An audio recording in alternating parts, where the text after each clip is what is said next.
She wanted her Nai and she wanted him now. So she vented her anger like any child would. She yelled. She cried. She stomped on the ground. She lay on the floor and hammered on the floor with her tiny fists.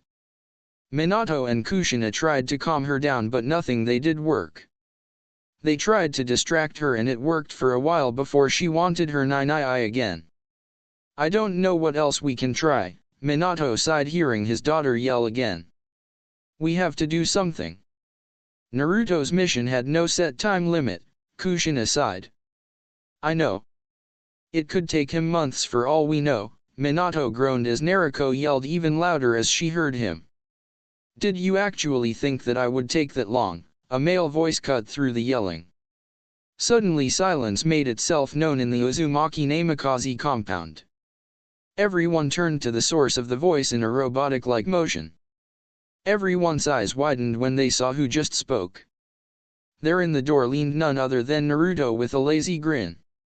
Yet Minato and Kushina could see the obvious pain in his eyes. Even the two familiars looking over his shoulders looked somewhat sad. What could have happened to make them so sad? These three look like someone just did. Wait, three? Naruto has three familiars. Where is the owl he told me about? Okami no, Minato thought as his mind began to piece the story together and his eyes widened. No one said a word, only the occasional sniffing of Naruto was heard. She was happy that her brother was home, but she felt somehow uneasy. Something about him told her that something bad happened to him. She also noticed that Akun was missing. She didn't understand, but it made her sad somehow. Usually it didn't bother her too much if the owl left for a while, but she somehow felt that Akun had left forever and she didn't understand it. Come on, Na-chan. Don't you want to say hello to me? Naruto covered his pain with the fatherly concern he always gave his sister and crouched down. She only nodded and walked over to him and entered his offered hug. The two stayed like this for a while till a snickering from the door caught everyone's attention except for Naruto. In the door leaned a kunoichi in a fishnet suit with a beige skirt and a beige coat. Her purple pineapple hair swayed lightly in the breeze. "Who are you?" Kushina asked confused. "Well, I'm Mitarashi Anko, special jonin, and your son's new girlfriend," she introduced herself with a mocking smile and bow. The parents stared at her and their son in shock. He had yet again another girl in his harem. How many girls does he want to get anyway? The two thought simultaneous. "Who is that Nai?" Naruto asked cutely, already forgetting the bad feeling. Oh, to be young and innocent again, everyone there thought sorrowful. They all had lost this innocence during their life, each one of them in their own way. "She's your new Nei-chan, just like Tsunade, Hana, and Ryu Azasu," he explained with a smile and let the girl out of the hug. Naruto stared at the young woman a bit longer before she squealed and jumped the woman. She hugged her around the waist and laughed against her stomach. Anko stood there confused and a bit embarrassed. The blush on her cheeks was proof of that. "Oh, isn't that cute?" Sublime asked innocently and pouring more oil into the fire. Naruto squealed even more hearing that she was cute and hugged the woman even harder. Anko tried to squirm out of the child's grip but couldn't without hurting her, and she knew how precious this little girl was to her new boyfriend. Minka looked at her friend with a tilted head and the snake only nodded with a knowing smile. The black fox understood immediately. She was trying to get Naruto's thoughts off Akun's death and it seemed to work for the moment. "Hokage-sama, I want to give my report," Naruto explained serious and formed a shadow clone. He then picked Naruto from Anko's waist and handed her to his clone and she snuggled into his chest, gaining herself another snicker from the blushing Anko. "I think you should come along, Anko. This concerns you just as much," the teen stated, getting a confused look from her and his father. All three vanished in a shunshin and reappeared in the Hokage office. Minato took a seat and awaited Naruto's report. The mission was a success. We were able to recover the target. We also recovered all of Orochimaru's research, Naruto explained, getting wide eyes from Anko, who stared at him in disbelief. Naruto unsealed the Sunin's head and placed it on the Hokage desk, gaining gasps from both of them. "During our mission we split in two teams. While Eagle and Turtle went to find the target, Sparrow and me left to find all research data and Orochimaru himself. Two of my familiars took it upon themselves to raid his research library, while my third familiar observed the surrounding to inform us of any suspicious movement. Shortly after Minka and Sublime sealed away all of the scrolls, Orochimaru discovered my familiar Akun and gave her a lethal wound. I snapped and killed him in rage. After that I proceeded to use a jutsu of my Kekkai Genkai. With it I killed everyone in Otagakure. There were no survivors from what it seemed. Once I recovered from my berserker state, I made my way back to the team and we returned using Hirishin. I ordered Turtle to take the target to the hospital and only let Tsunade close to her," he reported. Minato gaped at his son wide-eyed. Not only did he admit that he let his emotions get the better of him, something a Umbu should be able to withstand, but he also explained that he slaughtered a whole village. No matter how small it was a huge case.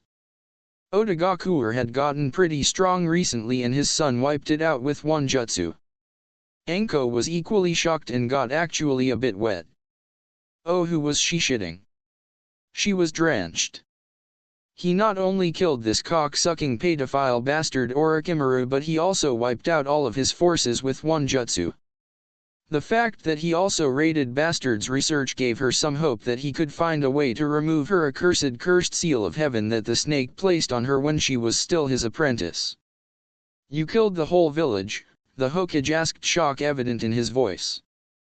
"I am sorry for losing my cool despite my training, but I don't regret killing them. They were all allies with Orochimaru, so I have no qualm with their death," Naruto explained serious. So what did you find in Orochimaru's research? Minato asked, having a hard time to wrap his mind around the report his son had given him. Naruto looked at his animal friend and both nodded before they unsealed their own sealing scroll. The scrolls fell into his hands and he opened the first one. This scroll contains informations on elemental jutsu, kinjutsu like the Edo Tensei and other informations, he stated after he read the automatic created list of the sealed content. He then rolled it up and handed it to Minato, who nodded. The teen opened the second scroll and read the summary again. This scroll contains Orochimaru's Kekkei Genkai experiments and future plans and his Fuinjutsu research such as the Cursed Seal of Heaven, he explained, getting Anko's attention. Is there a way to remove it? She asked, a bit too eager for both blondes. Both knew of her burden but they didn't know that it was so bad. I don't know yet, but with Hokage-sama's permission I will research it and try to find a way, the teen explained and looked at his father. The blonde man felt a bit uneasy under his son's calm look and Anko's giddy smile. He knew she hated her seal and that Naruto would find a way to research the seal anyway, but with Orochimaru's notes it would be easier for him. His son was a Fuinjutsu master after all. I give you permission to use Orochimaru's notes on the Cursed Seal of Heaven to search for a way to remove or at least alter the seal so that it means no harm to Mitarashi-san again, he ordered. I will do just that, Hokage-sama, Naruto bowed to his leader. He unsealed the notes regarding the curse seal and handed the scroll to his father, who stocked them away for later inspection. Anko smiled and kissed him on the cheek, getting a blush from the umbu. But then he caught himself again and concentrated on his task at hand. If you would excuse me now, Hokage-sama, Anko-san. I have to go to Akun's mother and inform her of her daughter's demise, he explained, sorrowful. Both nodded, and while Anko didn't know Akun well, she knew that she meant a lot to him. With that he and his familiars vanished in a fire shunshin towards the forest of death.